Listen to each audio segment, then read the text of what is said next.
y'all, coming to you from Jacksonville, Florida. This is GovLove, a podcast about local government brought to you by engaging local government leaders. I'm Ben Kittelson. I'm a manager at RefTellus and GovLove co-host, and we've got a great episode for you today. We're circling back with a friend of the pod to talk about climate action in Ann Arbor and some of the progress on the work that's been going on there. But first, for our listeners, the best way to support GovLove is to become a member of Engaging Local Government Leaders. ELGL is a professional association engaging the brightest minds in local government, and your membership helps support this podcast. So if you want to hear more of these great stories and best practices from around the country, take some time and go sign up for ELGL. Now, let me introduce today's guest. Dr. Missy Stults is returning. She is the Sustainability and Innovations Director for the City of Ann Arbor, Michigan, a position she's been in since 2018. Previously, she worked as a sustainability and climate consultant and as climate director at the ICLEI, Local Governments for Sustainability.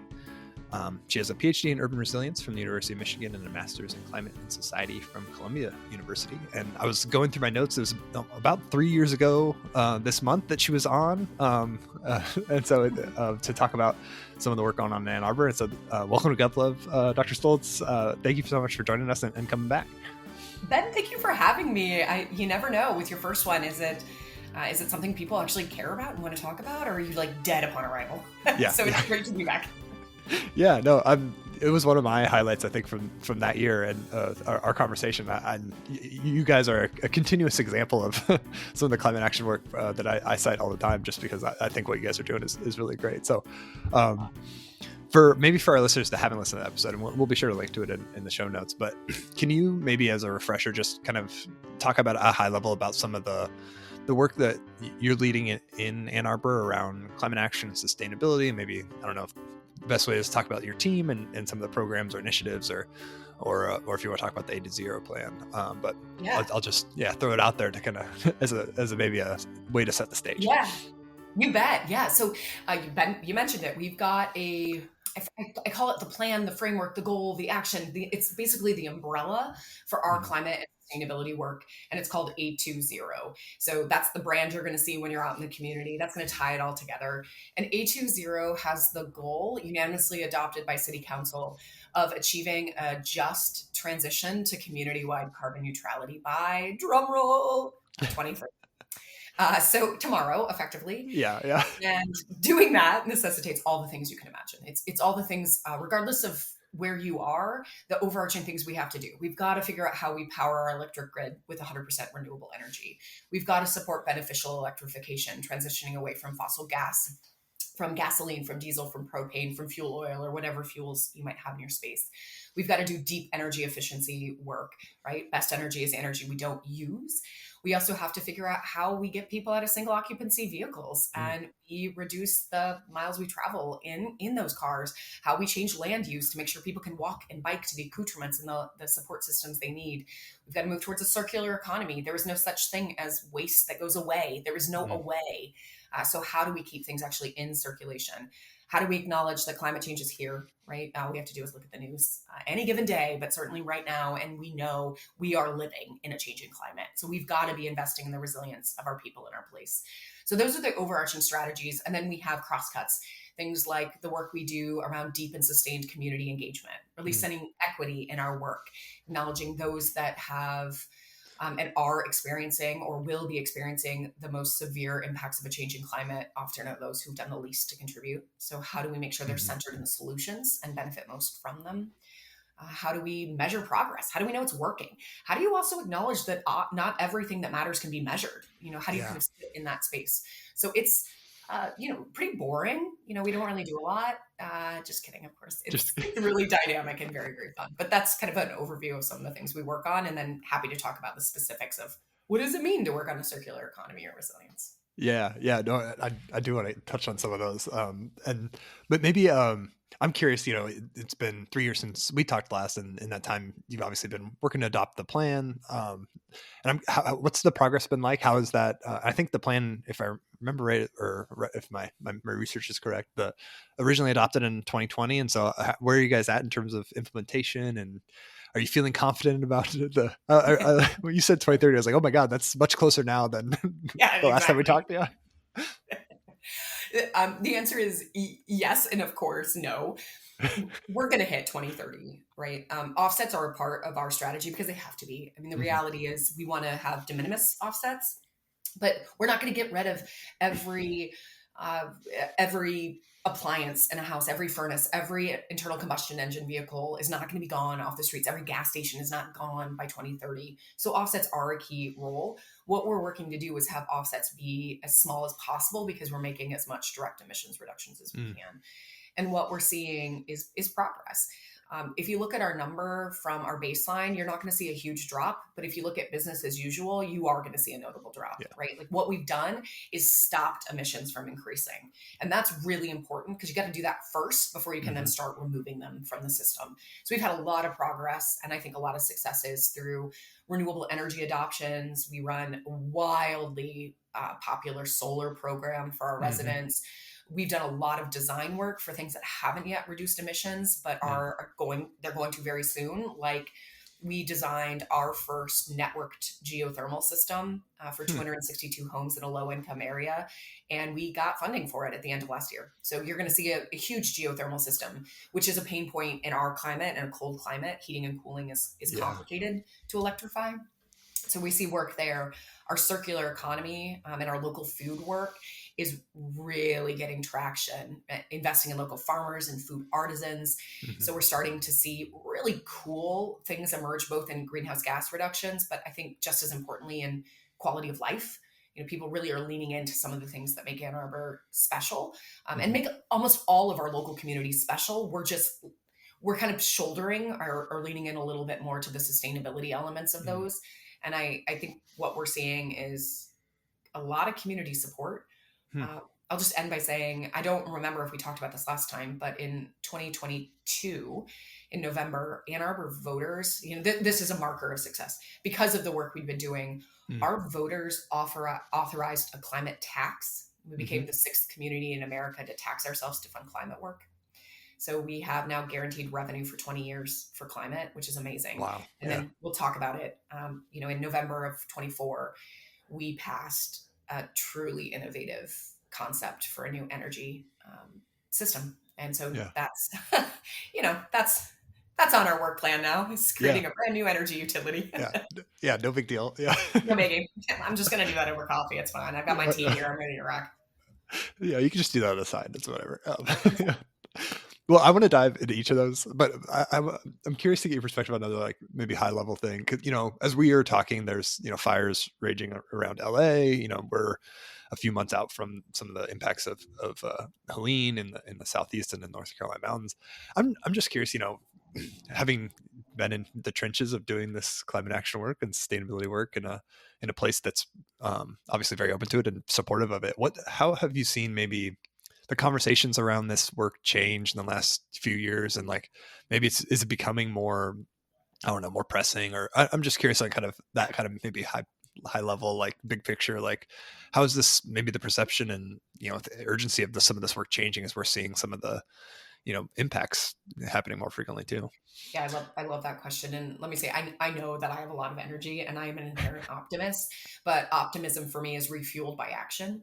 And Yeah. so if I were just sitting here saying we're going to figure it out and we weren't doing anything, I'd be flat. I'd be lying. And Hmm. so the optimism I have is because we are taking action, and local governments have always been the leaders on climate. Period. Carte blanche. I'll take anyone to Hmm. the mat on that. If you want to Hmm. challenge me, let's go.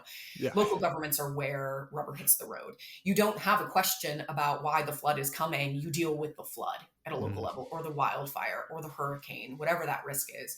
So I think locals have just constantly been leaders, are going to have to continue to be. In terms of how the conversation has maybe shifted or enhanced, we don't have a lot of conversations locally about whether the climate is changing. We Yeah. have conversations about the urgency of action. Mm. We talk locally about two crises we face. We face an affordability crisis, I think, across the country, but certainly in Ann Arbor, and we Hmm. face a climate crisis. And those things cannot be done in isolation. We have to work together to solve those crises, but those are real. And so Hmm. that does necessitate things like challenging laws that aren't working for us, thinking and operating in the gray. It's really easy to look at our system and see all the things we can't do. And Mm. I want to be clear, there are a lot of things I cannot do in Ann Arbor because of state law, right? Yeah. Local governments are creatures of the state, as your listeners know. And so we are restricted or we are set loose based on how our states operate.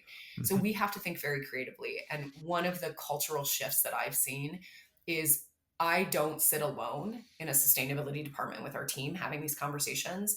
When we're off the phone today, I have an hour-long meeting like I do every Friday with our legal department. And we are Yeah. talking about the laws and the work that we're doing, the regulations we're bringing forward. And they are just as supportive as our sustainability coordinator in the office. So Awesome. it's a very different, that doesn't mean they say yes, right, to Yeah. Yeah. everything, Yeah. Of course right? not. They're That would lawyers. Yeah. be, yeah, they are lawyers. Their job is to protect us.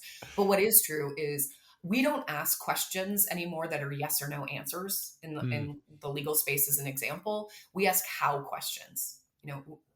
I don't have to convince the city attorney, who is a great friend and advocate of this work, that climate change is an important issue. She knows it. She feels it. She has kids. She sees this. Yeah. Instead, it's how do we do this thing? And maybe it's because the Berkeley law prohibited, or the Ninth Circuit Court ruling on the Berkeley gas ban closed this door. So what window is open that we're going to try to crawl through? So it's just a different dynamic. Mm. It's not complete, though. I don't want anyone to walk away and be like, oh, it's so easy in Ann Arbor. I'll give you this side of it. Ann Arbor is the most educated city in America. We have Mhm. the highest number of people with advanced degrees. And so my conversations are often, no, you're wrong. Like, Yeah. that's Yeah. the Right. wrong Yeah. thing to do. Do this thing. I know, I'm the expert. So I get to spend some time in that space as well. Yeah. And we have a lot of environmentalists. And I think there's a really interesting history of environmentalism that, if you look back to the 70s, was centered around preservation. Yeah. Stopping government often. Yeah, like Yeah. stop everything from happening. And right now, I am saying, no, we need infill. We need Mm. smart development. And Mhm. that creates some tension. So we're having conversations that are really, really hard, not with people opposed to us because of they don't believe in climate, but because people who care so much about climate, we just don't agree always on the pathway to success. Yeah. Yeah. Yeah. And building the buy-in for some of those things makes it difficult when there's lots of opinions, Yeah. strong opinions. Yeah. Well, and I love what you said around there are places like Ann Arbor where affordability is a concern and the climate is a concern. And so pairing those together and finding ways to solve both at the same time, like, is essential. Like, that's the only way you can do your Yeah. work, is if you're meeting some of these other objectives too.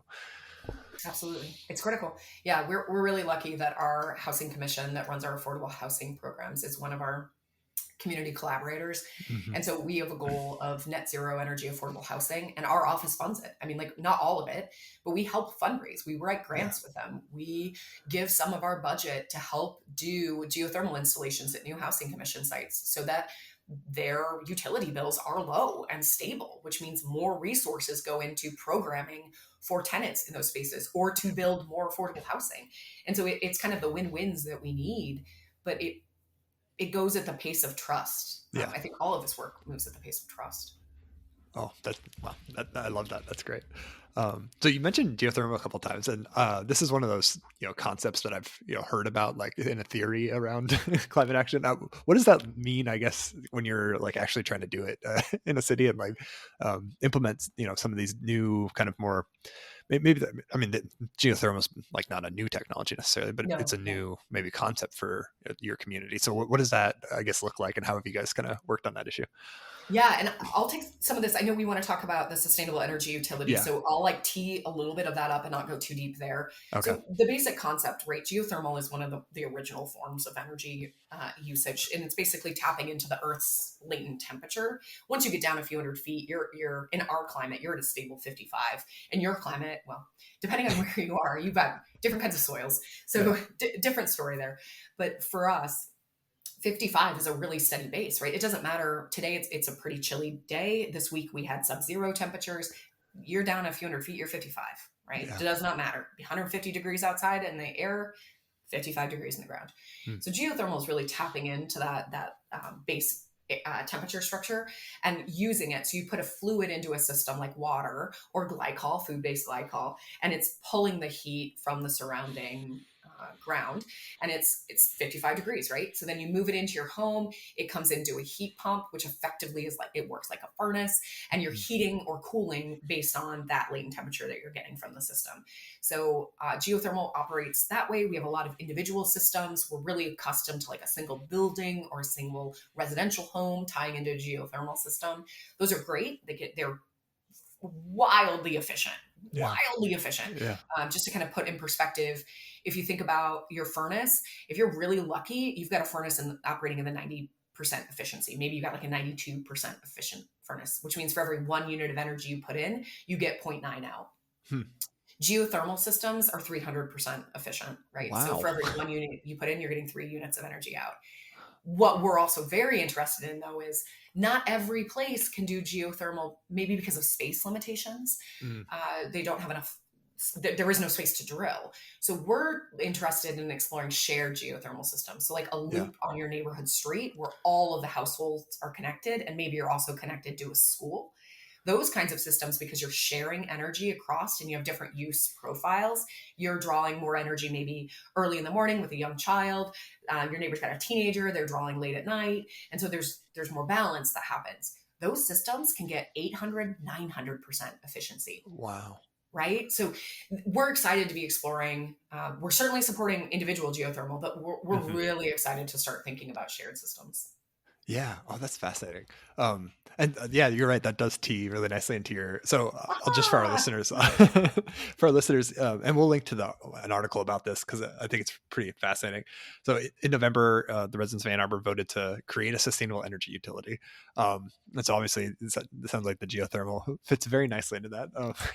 So can maybe what is a way to start? What is a sustainable energy utility? And What maybe is this thing? yeah. This thing, yes. So we call it the SEU. So if you hear me say that, that's the Sustainable Energy Utility. And the idea here is to build a supplemental utility that's completely optional. So you opt in if you want to take service, that is only authorized to provide energy from renewable energy sources. You pay for the services you take. So if you don't take services, you don't pay anything for this utility. The idea here is in many parts of our country, our electric grid has served us well for quite a long time, but it's not doing great now. And we happen to be in one of those areas where our grid is at pretty close to capacity in terms of the amount of electricity it can move without massive upgrades. It's also a very vulnerable system. If you think about straight line winds, you think about a hurricane, you think about a storm that moves through, you've got all these above ground poles and wires. You've got transmission that spans from a central a central generation facility somewhere far away through this transmission and distribution network that's above ground. That's a vulnerable system, right? So wind blows, tree goes on the lines are down, you don't have power. But if you invest in decentralization, meaning if you invest in solar and storage on individual roofs, if you invest in neighborhood microgrids where maybe 10, 20 homes are sharing power through limited poles and wires, if you do community solar, if you do shared geothermal, you are building an energy system that is local, that is all renewably centered, that still can have a connection to the centralized grid. But what's different is when that centralized grid goes down, as it will during an extreme event, you still have power from this supplemental system, the sustainable energy utility. And so that's the vision that we put forward. And 79% of the voters said, we love it. Let's do it. Yeah, that's amazing. That was that high. Yeah, it was amazing. I wasn't sure, but my job is to have lots and lots of contingency plans. So I was prepared for failure in case I needed to be prepared. So I was delighted when I saw those numbers. Yeah. Well, and it also sounds like a little bit you're building in resilience by having these kind of micro, grids, for lack of a better word, so that if one goes down, it's less of a neighborhood is impacted. I'm really glad you said that, because one of the questions people ask is why? Why wouldn't you just take over the existing grid? Why wouldn't you just incentivize solar? And I think it's really important to understand we've been engaging with the public quite a lot, and we know we have 4 pain points in our system that are visceral. I mean, they are palpable if you walk into Ann Arbor. Yeah. One, and this is per voting. This is how residents told us their priorities were. The first is resilience. So in this case, what they meant by resilience was, we know the power is going to go out. Like, things are going to happen. Again, our residents are pretty aware that the climate is changing. So they want to make sure they can hit critical load when power goes out, right? So they want things like batteries in the system. They want to be able, not 100%, you're not charging your toothbrush, but you are making sure you're not losing a freezer, or you can run a medical device that you need to run when the central grid is out. The second was reliability. They just want to stop losing power all the time, right? Like, it's really common in our territory. The third most important variable was, of course, cost. They want affordable power. We have the highest electric rates in the Midwest in our service territory. Hmm. So this is frustrating to have high rates, Yeah. poor reliability, and almost no resilience.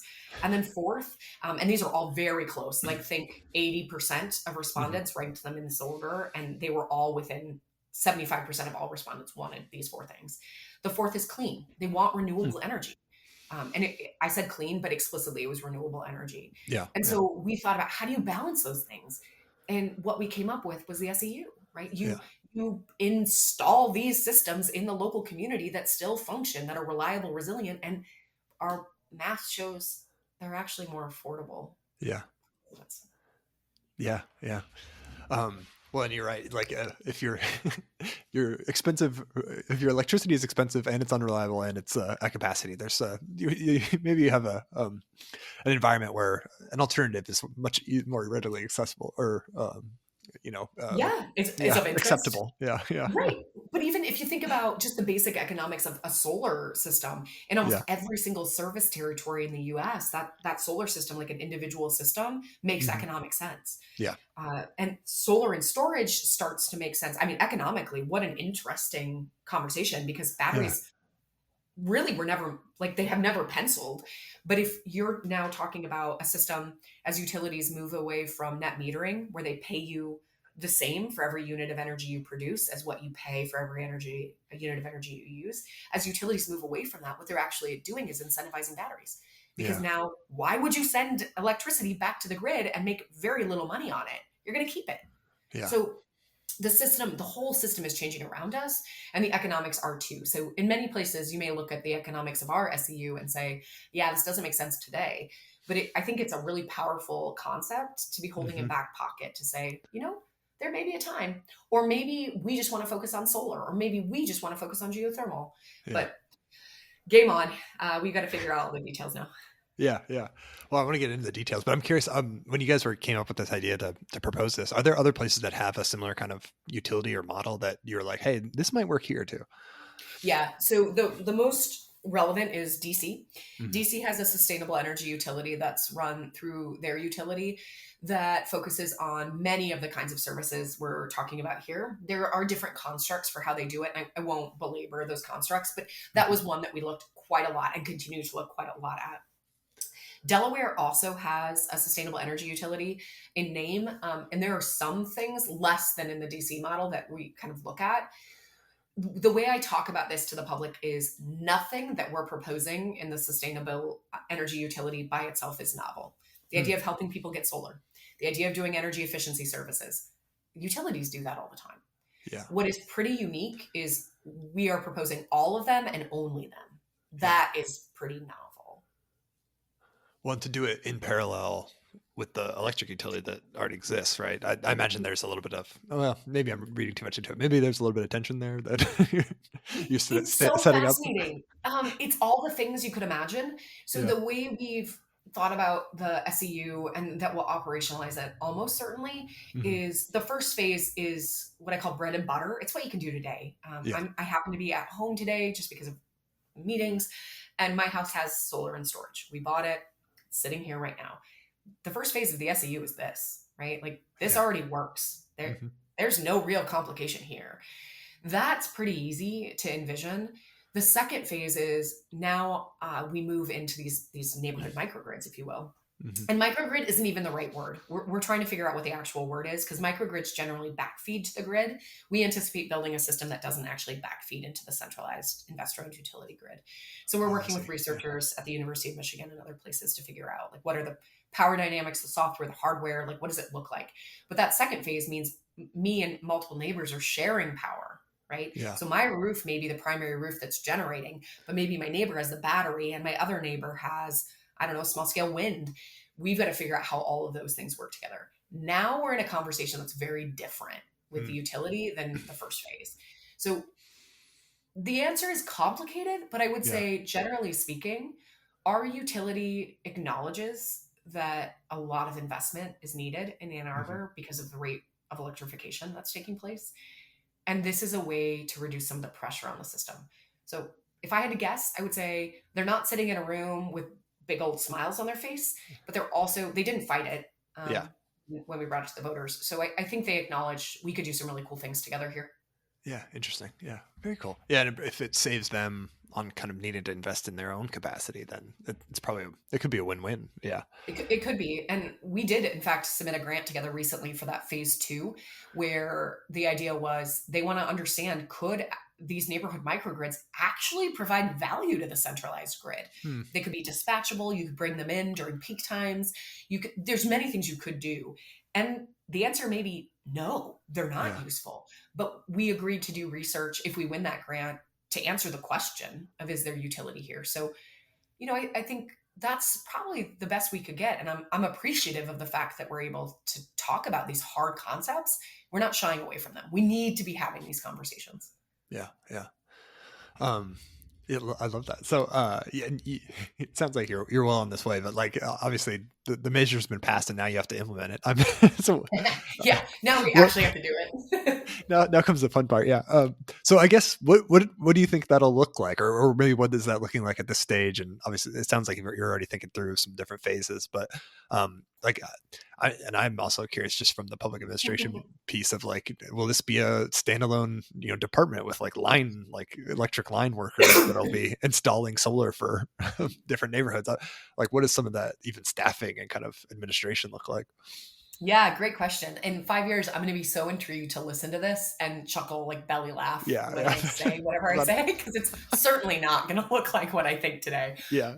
But what I do think is, well, I'll tell you where we are in process and then what I think it's going to look like right now. So it did pass in November. We had to, of course, update the city charter. So this entity exists. Right now, we're actively working on the ordinance that goes along with that charter that talks about how this is governed, how this is staffed, what kind of financial capacity it has, how it takes on debt. So we've got a draft and we're working to move that forward. Simultaneously, we're working on the job description to hire our executive director, right? The person's going to run the utility. Excuse me. We're also having conversations with different financial firms because we're going to have to take on debt. Yeah. And it's fascinating. Very few of us have created a utility. Yeah. If you have an existing utility, you have revenue, right, to guarantee, and you have an existing history of debt payments and other things. We're starting from zero. So markets are like, excuse me? Like, what does this look like? What is it you're doing? So we're doing a lot of work right now with some capital markets. We're fundraising. I'm applying for a lot of grants because all of that helps the SEU start quicker and reduces rates if you get some of that capital cost up front. So those are all actively in motion as we speak. We're telling residents they'll see a functional SEU that's like installing actual panels in 12 to 18 months from now. Okay. Wow. Because we have a lot to do, right? You got to hire the staff. We don't have billing yet. We don't have customer service. I don't have contracts. I don't have technical specs. So we're working on all of those. What's this 5-year strategic plan for the SEU? Those are all active things we are working on, different scale and different sequencing, depending on, I don't need technical specs yet. I need the strategic plan so that I understand what we're deploying when, then I develop the technical specs in that order. So those things are in motion. Yeah. And I guess to your second question, just quickly, if I had to envision what this looks like, what I anticipate is this will start as a department of the city. Because I think it has to, per our conversations. I guess it doesn't have to. I think it is far easier because the city is the guarantor of the debt, right? Like if you're going to go to a market, having it be a department of the city, that lessens the risk that the market mechanisms think of. We have customer service. We run utilities at the city. We have other departments. So it's just a lot easier to start leveraging existing resources. Over time, and we're not sure yet what the marker is, we do expect that this sort of spins off to become like a parallel entity that still is part of the city, but is kind of more in, I think, what folks think of when they think of a municipal electric utility. Yeah. A little more of the independence because the enterprise fund is up and running, and a little more. Yeah, and it'll have an enterprise fund, right? For sure, it'll have to have an enterprise fund, but even if we launched in a year from now, you're not getting rates, or you're not getting, payments back from your subscribers instantly. And so there's just, I guess the right word for me is incubation. Like it's going to have to be incubated for a period to have all the support systems and to make sure it's like really solid because we want it to succeed. It's Yeah. also why we're not launching tomorrow. We want to make sure we build this thing so it's wildly successful for the long term. Yeah. Yeah. Yeah. No, that's wow. That's so exciting. Well, and it shows kind of like why like government run utilities are needed, right? Because you have this like capital and startup cost, and you need someone to take that risk to be like, this is going to be better for the whole of the community. And then eventually there will be payments that you can help you pay that back. But you know that's kind of shows like why government gets into these kind of businesses. Just I don't know. That's really cool. Um, so I'm curious, you know, obviously it sounds like there will be geothermal pieces of this down the line, you know, installing solar and batteries. But you also mentioned, you know, there's like your house and other places I imagine in Ann Mhm. Arbor already have solar panels in place, already have maybe batteries even. How do you, or maybe they won't, but I'm curious, like, how does that maybe interact with what you would see the SEU, the equipment that they're installing? How do you Yeah, kind of onboard some of this, you know, existing private infrastructure, for lack of a better, I you know, love this phrase? question. Yeah. Oh my gosh, I love this question. And I'm going to just put in the caveat. Remember folks, I am not an electrical engineer, Yeah. right? Yeah. So I can go the high level here because we know this is possible, but if you ask me, and how are you doing from DC to AC and how are you Yeah. doing with Right. multiple inverters? Like people ask me that and I just look at them and I was like that's a great it's a great question that will be Yeah. answered. So the concept here, this is not the beginning Hmm. of the SEU. What we envision is beginning of the SEU launches, as you mentioned, with solar and storage. It will launch with geothermal now in that one neighborhood because Yeah. of the grant we won. That was not expected in terms of phase one, but here we go. Early on, maybe not day one, but like early in SEU, we'll also do energy efficiency services and probably some on bill finance for electrification, like appliance replacements. Mm-hmm. Those would be open to anybody, right? Even if you had solar or storage, you could always get insulation. You could always do air sealing. You could always change your cooktop over to induction. Like there will be things, but you wouldn't Yeah. be getting solar because you already have it. Phase two-ish, I think that's probably right. That's when we're starting to do the connections between households. That's when you come in. Yeah.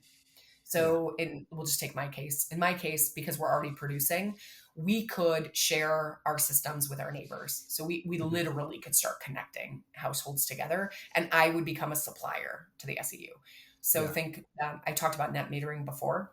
Hmm. We thought about, we just pay them the price, right? And so instead of selling to DT, they sell to us because they're making a better profit. Hmm. If their roof had more capacity on it, we may potentially even be able to put SEU assets on top of their roof Hmm. to expand that system. So that may not make sense to people, but the example I often give is a true one. So I happen to live in a 2-story house, no basement, but our neighborhood is all 1 stories. We're on the infill from all the basements that were dug. So we can't have a basement in our house, which not great in a tornado alley, but Yeah. good for solar. So we Yeah. have high solar potential, whereas my next door neighbor has beautiful trees and doesn't have much potential. So Hmm. we could, in fact, way over generate at our house. Well, the SEU would want to incentivize that, Yeah. but not in phase one, right? Because in phase one, I'm selling back to DTE at a loss. So we've got to figure out how do you increase system sizes? How do I make sure what Ben installed on his house, that technology that you did maybe 5 years ago, actually can sequence and sync with the SEU assets? So like we Oh, have a wow. lot of questions to Yeah. ask and answer through this, but the intent is that we actually are leveraging your existing resources as part of the SEU. They're still yours and you own them, but they Hmm. become useful. You're basically selling to the SEU. Yeah. Yeah. And then I imagine maybe over time, as the technology on my roof, you know, is out of date or needs a replacement, Mhm. then maybe the SEU comes in and replaces it with whatever might make more Yeah, sense for the yeah, grid. Is that? that's a viable option. But it Yeah. also is really relevant because before we had the SEU, I mentioned we run a very successful solar program, Yeah. Yeah. and it's called Solarize. We've almost hit. I think we might have just hit it this week. 5% of residential rooftops Wow. are Yeah. solar in Ann Arbor. Like Yeah. that's we passed New England numbers. Yeah. We're chasing California numbers in terms of solar adoption. So this is real. That's not it's not 50% of roofs, but holy crap, Midwest average is like one. Yeah. So Yeah. it doesn't I joke sometimes and say, Ann Arbor, we don't suck. So, like there's things happening. That's great. Um, yeah, that's fascinating.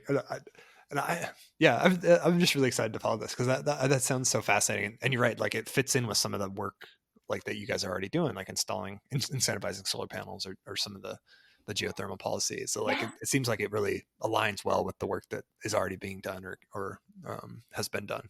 I mean, that's a hope. We also run a rebate program. So, Mm-hmm. in addition to the federal rebates, which are coming, we run a local rebate program that we're trying to help people do the really either hard to do things or the things that I call peas and carrots. People are like, yeah, they're good for me, but I don't want to do them. Yeah, Like energy efficiency, we all know it makes sense. Like, I could talk to anyone on the street and they get it, but they're just like, wah, wah. I don't want to do that. So we're increasing the incentives here to help people. What will you do it if I give you $2,000 to do it? Like mm-hmm. what's that threshold? And then we have more funding going for income qualified households. So, you start pairing these things and you stack, and we do contractor training because it doesn't matter if I have a brilliantly designed program, but the contractor walks into your house and is like, sorry, friend, you're not a candidate for whatever the thing is. And they might actually be a candidate for that thing. It's just the contractor doesn't happen to realize that Yeah, they don't know cold enough. climate air source heat pumps work, like Mm-hmm. whatever it is. So it's one of the joys of this work and the pains of this work is that there's not one pathway in. Like if Yeah, only I solve X, the equation is fixed and the world, like our energy system is resolved. yeah, You yeah, often have to be working at 6 or 7 different things simultaneously to move the market. And it's, all the things. What a joy, what a gift, what a yeah, terror. I don't know. yeah, It's government. yeah. Here we go. Humans are complicated, Ben. We're complicated. Yeah, yeah, exactly. Well, it keeps it interesting to have so many things or so many We'll balls in say the air. that. But yeah, We'll say that. But as Ben and I talked off the air, I got really sick over the holidays, and I think it was my body being like, "Can it not be so yeah. complicated and interesting? Can it just be simple for a day?" Or it's your body saying you're going to take a rest now. Yeah, Mhm. Yeah. You know what is simple? Walking pneumonia. Enjoy it. yeah. There you go. Good luck. Yeah. Good luck with that. Um, I guess maybe before we move on to another initiative that y'all have, for maybe for when the SEU is up and running, what would maybe the experience of a potential or new customer be? And maybe the experience will be different if I don't have any kind of solar or battery or Yeah. infrastructure on my home already versus someone like your house that already does. Like maybe once maybe things are up and running in that first phase, like what would maybe the experience of folks that Mhm. want to participate and be a customer look Yeah. like as it gets going? It's a great question. So right now, since it's not formally up and operational, what we're doing is a wait list so people Mm-hmm. can just tell us they're interested. Once we have it operational, we'll go to that wait list and we'll start pulling people to do assessments, right? The, Yeah, the first step is let's look at your home, your business, your institute, whatever it is that infrastructure is, because this is not just residential, right? It's open to yeah, anyone in the marketplace. mm-hmm.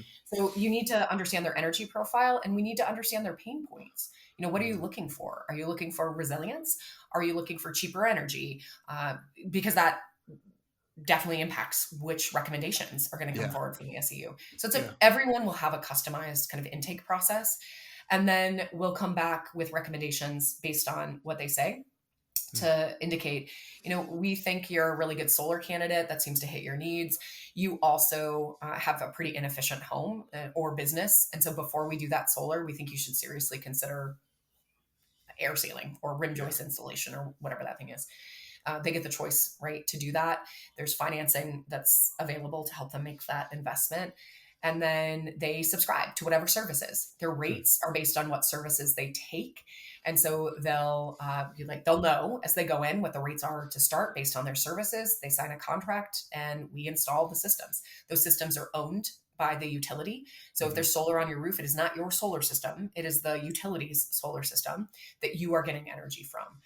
And you start paying your bills as soon as that geothermal is installed or your battery is in place. You pay per unit of generation, and you're up and away. Yeah. Fascinating. Oh man. Well, I'm excited to follow along as you guys get further down the path. That's really cool. Is there more on kind of the Solarize program that you want to highlight or talk about maybe on in terms of progress? 5% of households is awesome. So I don't know if there's anything else related to that you wanted to kind of highlight. Oh, well, maybe I would just share that the concept behind the model is very much based in social science. The Yeah. idea here is people working together on an initiative. And so the idea of our solarized program is a little bit different than how the Department of Energy ran them in the past. Mm. Ours is you find a resident who's either got solar or really excited to get solar. And then we pre-certify or pre-qualify, I guess, a series of solar installers. They agree to meet with us regularly, no price gouging, there's transparency. They agree to cut like high customer service standards. And the individual interviews them and decides who they want, right? Hmm. They may decide to go with the cheapest. They may decide to go with the one that like really leans into union labor or American made panels. It could just be like they go to church together or Yeah. synagogue together and they love each other, right? Like, I don't know, whatever they pick, it's fine. And then what we do is help pull together their friends, their neighbors. We help them recruit people that they know, and they all come together to learn why that person is getting solar and to learn about why they picked the installer they picked. That installer then agrees to give quotes to everyone that wants it Oh, fascinating. and to Yeah. pass marketing sales along. So the way we've negotiated it generally, there's one exception in here, but generally is if three people, including that host, sign up to get solar, everyone gets 5% off the base Wow. rate. Uh-huh. If five people sign up, they get 10% off. And if 10 people sign up, you get 15. And that's the average marketing budget of a solar firm. So that's before tax incentives. So Hmm. we're seeing people, when you factor in tax incentives, you're talking 40% off the cost of Wow. the solar system.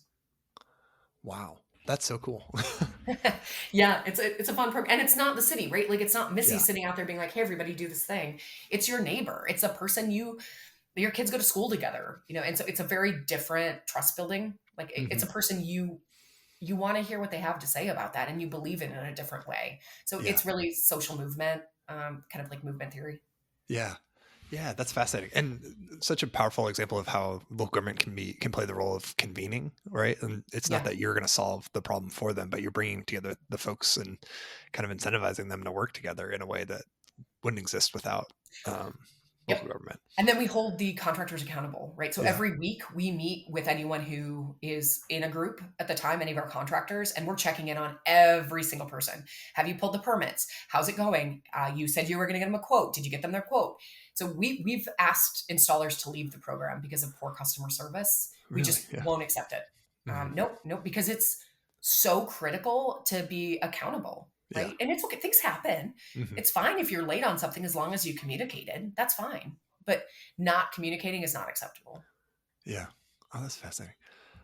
Very cool. Well, and and this might have, I can't remember if this is the same as the neighborhood that with the grant for the Oh, the Bryant geothermal. work? Yeah, No, the it's Bryant, not. is Yeah. this, or can you talk about maybe some of the Bryant neighborhood work? I read a little bit of it on your website, but I'm curious like how that's going, and maybe that is an example of some of these initiatives. Yeah. So this is you're not supposed to have a favorite, but this is my favorite project here. It's also the most complicated project that we do, believe it or Yeah. not, even with the SEU. So when we adopted A2ZERO, I mentioned that equity was really important. I said kind of a Yeah. just transition. We Hmm. have three tenets that guide our work: sustainability, equity, and transformation. And we knew equity was going to be really complicated. So we went to one of our most vulnerable, underserved neighborhoods and to our community based group that works there. And we said, would you be willing on working with us on a sustainability project? And you can determine what that looks like. Hmm. And the response, to their credit, was yes. This is Community Action Network. And we said, okay, we don't know what it's going to look like, but how about there's a community fair coming up? We're just going to be there and we're going to talk to people. And so over the course of 3 years of engagement, a decision was made by the residents of this neighborhood, which is the Bryant neighborhood. It's in the southern part of the city. It's a traditionally low income, primarily BIPOC neighborhood. We're talking Hmm. 50 to 70% of the people live below the federal poverty level and have energy burdens of that are classified as extreme, meaning they're paying 12 to 15% of their income on Wow. energy, Yeah. right? Like that's just astronomical. It floods Hmm. in the highway ring, like adjacent to the systems. It's by the city's landfill, poor tree canopy cover, you name it, right? Yeah. It's what we think about as kind of an EJ community. So they made the decision they wanted to become one of the most sustainable neighborhoods in America. And that morphed to be they want to become the first carbon neutral existing neighborhood in Wow. America. Yeah. So we said, we have no idea how to do this, but let's figure it out.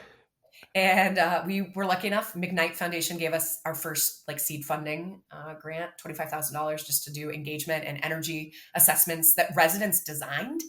Hmm. You can do an energy audit today, but energy is not the only thing they care about, right? The indoor air quality matters. There's flooding, there's mold. And so we created an assessment that's specific for the neighborhood, and we had funding to do it in a handful of homes. So there's 262 homes in this neighborhood, an elementary school and a community center. And we just started kind of doing these assessments and said, we don't know if we have any funding to implement anything. Hmm. But we were lucky. We got some grants. Things started to roll in, think $25,000 singles, if you will. We got a $75,000. So then we could start to do a little bit. We then landed some funding from the state. Fast forward to today, we've brought in almost $20 million for the neighborhood. Wow. And with our geothermal grant, we'll be closer to $25 million. And we are working to fully decarbonize, probably in the next 18 months. At least 100 of the homes will have achieved full carbon neutrality. Wow. That's amazing. I know, it's been crazy. Cool. It honestly was one of my philosophical approaches. I was telling a team member today is I often am known to say something that may not be true yet, but I want to be true. And this was one will where it into the existence. Exactly. Yeah, I'm going to will it. The executive director of our community-based organization and I were like, we're going to do this. And we just kept saying it. And I think enough people were finally like, yeah, you might just, like, you're annoying enough and stubborn enough. You might just do it. And then they gave us some money. So that helped. That does help. Yeah. That's amazing. So once you have those 100 houses in, how do you then get the rest of the neighborhood? Like what does it take to get the whole thing going? Yeah, well, it's continuing to fundraise, but also with the utility coming on board, things become a lot easier as well. Yeah. And the honest answer is I'm telling you 100, but it could be 150 because we've been able to stack funding. And until you're in a home, you don't know what they need. Yeah. Some of the homes, like in our first rounds of funding, we had, I think, 40,000 per home for maybe 20 homes. And some of the homes, we had done everything and we're almost at solar and batteries. We had replaced appliances, we'd upgraded electrical panels, we had done a whole bunch of work. Other homes, it was $40,000 to do mold remediation. Oh, wow. So it just depends on what it is when you get into that particular home that we need to do. And actually some homes did get solar. Like we were able to go that far, I think so far in 3 to 5 of the homes, we're almost done. Geothermal is the last piece for them. So all of this is to say what we've told the funders is what we know we can deliver, but we hope to go even further. And we're working with our county weatherization office because most of these homes qualify for weatherization services. So if I can get 7,500 to 10,000 covered there, then I can bring in another 30 from a grant, but that leaves 10,000 I had budgeted to go to another home. So it's a big old stacking kind of equation game. That's fascinating. Well, and sorry, I keep jumping to like the administration of this, but keeping track of all those different funding sources and grants and like what qualifies for what and like how you stack them in that way. That's how do you guys kind of keep all of that organized and like actually administer all of that? Poorly. We're at a point, we just had a meeting on Wednesday. We're going to have to hire a project manager because we have so much. And also for the residents' experience, this is not just a solar contractor coming in and installing solar. These are 5 or 6 different contractors that are going to go into each house. So the residents, like, that's too much. That's pretty disruptive. Yeah, it can be very disruptive. So and disturbing to daily operations. So we're going to be looking to bring in someone who can manage and help really create that work plan, that flow, answer questions, make this as seamless as possible. We're at that point. That's just necessary now. Yeah. That's so cool. So I imagine some of the work you're doing in Bryan is very similar to maybe I read you guys have a green rental housing program. Is that is there some alignment in terms of some of the things that you're doing in the Bryan neighborhood to that program? And I'd also just be curious to hear more about that because anyway, my bias is like this is an area that a lot of cities could incentivize and like do some work in and like have a really big impact, but the rental market is often not at the front of mind of policymakers and local government in my experience. And so it's more often homeowners who show up to meetings that get the attention. And so I'm just curious what that looks like in Ann Arbor. Yeah. Well, so Ann Arbor's 55% of our housing, it's 54 point fill in the blank is rental. So we are, it's a college town. Exactly. It's a college town. Right. But we also have families and we have older adults, like people are choosing to live in rentals. People have to live in rentals. We're very expensive. So it's a big portion of our market if we're going to hit our goals. Now, we have a green rental housing policy that's going before our elected leaders. It has not passed yet. We've been working on it forever. I think, which shows some of the challenge. And our lead staff member on this, his name is Joe Lang, and he's just an angel and working tirelessly. But part of that's because this is really hard to Yeah. figure out what can you regulate. In Michigan, you can't do rent control. There's a lot of things that sort of are like hand slaps every time we're like, we figured it out. We're really close. I expect we'll be at council. We grew so much that we actually have our own attorney Oh, you're good. that works on sustainability. So luckily I get to talk to her all the time. But I spoke to her yesterday and she's preparing the materials to bring to council. So I expect February or March, you'll see a green rental housing policy before our elected leaders. They know it's coming. We've been working with landlords and tenants on it. The idea here is that you have to do a certain number of sustainability activities. Some of them you may choose to do are building code related. Some of them, you don't have to do anything in the building code though. You can do more education outreach, resilience features, transit. Like there's just so many things because rentals look different, right? A 4-unit rental is different than a 400-unit rental. So it's a pretty flexible program. But you have to hit a certain criteria or you get fined if you don't hit a point structure. So that's coming forward. And then we're working on, I mentioned rebates. Right now, our rebates are mostly for single family and 1 to 4 unit rentals, which in fact is the majority of what we have.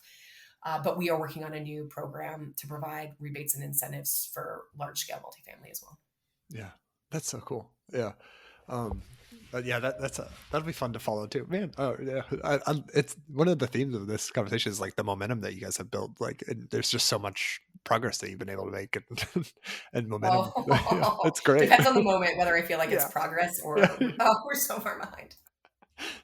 Yeah, I guess there are probably days where it's like, oh my god, how are we gonna get all this done? But are there anything else that we haven't touched on, or any other like wins or programs that or initiatives that you think you're really proud of that you want to highlight as part of this conversation? Oh wow, that's probably the hardest question you could ask. I am so proud of the team and all of the work that they do. My job is really different than it was when I started. My job, I often describe, we're in football season, so I'll use that. I'm a blocker. I'm a linebacker, right? Like I get things out of people's way. I'll take hits. I'll clear a path for them to run. That's my job. So nothing is possible without the incredible team that is doing the deep work, that's doing the sustained community engagement, that's envisioning the possibilities. So I'm so proud of that.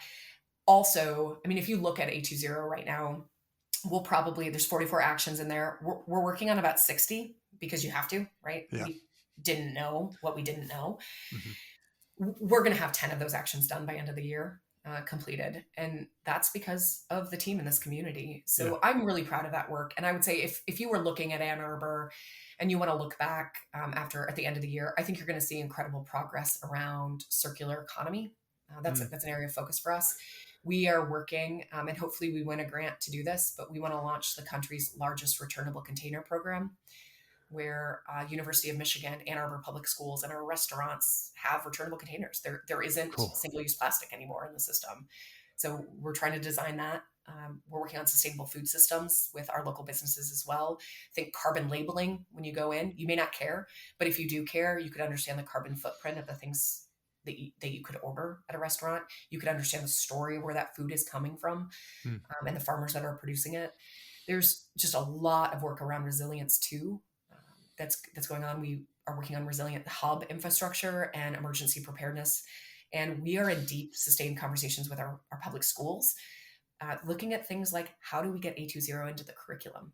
How do we fund youth to actually do projects that we can't even envision, but that they see, so that they get to take their power back? Climate's very, very scary for especially all of us, but especially young children. So how do we let them have more control and see what their government is doing and how they can be part of the solution? Those are things that may not drive down emissions rapidly, but will change the entire cultural system in which we operate. Yeah. Oh my God. That's and what we're what an inspiring note to leave it on too. We're at our time together, but I couldn't have picked a couldn't have picked a better way for you to end it. So I Thanks, man. and that's a lot of like really cool stuff that I think I hope our listeners stayed plugged into Ann Arbor and see what you guys are come out with in the next few months, because it sounds like there's lots of stuff that other local governments should steal, I think, but so that's Come great. on up. Yeah, anytime. Happy to talk to everyone. And Ben, we're going to get you up to Ann Arbor soon. We'll get you into Bryant maybe when we're breaking ground. Oh But heck yeah. folks, that we can't be islands in this work. It will Yeah. not matter if Ann Arbor figures out how to do this and no one else can. That's not going to work either. So we've got to find ways of working together and changing the entire system, which I will end with this. That is our third value, which is transformation. Mhm. Doing what we've always done is going to lead to what we're doing right now, which is exploiting our planet, destroying our climate and our future. So we have to transform those systems, and the systems don't want to be transformed. So the only way that happens is by working together. Yeah. Awesome. Well said. All right. So the hardest question is always my last one. If you could be, I know you already said I asked the hardest question, but but if you could be the Gov DJ and pick the exit music for this episode, and I might just play on a loop your inspiring answer earlier. But what song would you pick as the exit music for this episode? Okay, so this is more of a psychological question for me. I have to play this sometimes when I feel like it's not true, but I'm going to go for Good Life by One Republic to remind myself, like, what a gift to be alive right now and doing this work at this time, to be of the first generation that fully understands the impacts of climate change and the last to do anything about it. I can choose to view that as a burden, or I can choose to view that as a gift. So I'm going to go for Good Life. I love that. That's perfect. Awesome. Well, Dr. Stults, thank you so much for coming on and chatting with me. This has been such a fun and inspiring conversation. And I loved hearing all the updates from the last time we talked. I mean, you guys should be so proud of all the progress that you've made and all the great work that is still to come. So thank you. Thank you. And for our listeners, GovLove is brought to you by engaging local government leaders. And the best way to support GovLove is to become an ELGO member. You can reach us online at elgl.org/GovLove. And we're also on LinkedIn at our GovLove podcast page. So give us a follow there and never miss an episode. You can subscribe to GovLove on your favorite podcast app or wherever you're listening to this. And if you're already subscribed, help us spread the word about GovLove, and go tell a friend, a colleague, an enemy, a neighbor about this podcast. Help us spread the word that GovLove is the go-to place for local government stories. And with that, thank you for listening. This has been GovLove, a podcast about local government.